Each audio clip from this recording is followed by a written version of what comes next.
ताजमहल के तहखानों में हिंदू देवी देवताओं की मूर्तियां होने का दावा किया गया था। आई रिपोर्ट क्या सही क्या गलत, आइए देखते हैं ये रिपोर्ट। नाज़रीन, आप देख रहे हैं स्टार न्यूज़ टेलीविज़न, खबरों के साथ आपकी खिदमत में हाजिर हैं। लेकिन आगे बढ़ने से पहले आपसे एक गुजारिश, अगर आपने अब तक स्टार न्यूज़ टेलीविज़न को सब्सक्राइब नहीं किया है तो सब्सक्राइब कर लें।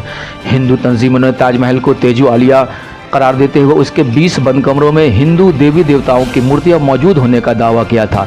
इस तरह के दावों के बाद मामला शह सुर्खियों में छा गया था। वहीं अयोध्या के एक बीजेपी लीडर ने हाई कोर्ट के लखनऊ बेंच में तहखानों को खोलने के हवाले से अर्जी दाखिल की थी। क्या कुछ है मामला, आइए देखते हैं ये रिपोर्ट।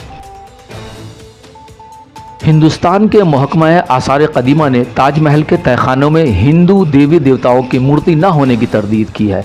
एक आरटीआई के दरख्वास्त के जवाब में ये मालूमात दी है। एएसआई ने यह भी बताया कि ताजमहल मंदिर की ज़मीन पे नहीं बना हुआ है। दरअसल 12 मई को तृणमूल कांग्रेस के कौमी तर्जुमान साकेत एस घोसले ने आरटीआई की दरख्वास्त पेश की थी। अर्जी में उन्होंने कहा कि एएसआई से 2 सवालों के जवाब मांगे थे। पहले सवाल में उन्होंने ताजमहल की ज़मीन पर मंदिर होने का सबूत मांगा था, जबकि दूसरा सवाल तहखानों के 20 कमरों में हिंदू देवी देवताओं की मूर्ति होने से वाबस्ता था।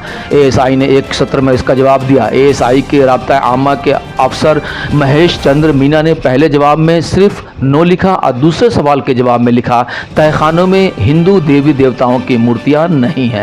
आपको बताते चले कि हाल ही में हिंदू तंजीमों ने ताजमहल को तेजू महाआलिया करार देते हुए उसके 20 बंद कमरों में हिंदू देवी देवताओं की मूर्तियां मौजूद होने का दावा किया था। इस तरह के दावों के बाद मामला शह सुर्खियों में छा गया।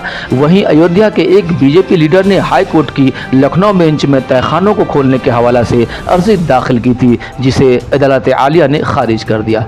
ये थी अब तक की अहम खबरें। फिर एक नई अपडेट के साथ आपकी खिदमत में हाजिर होंगे।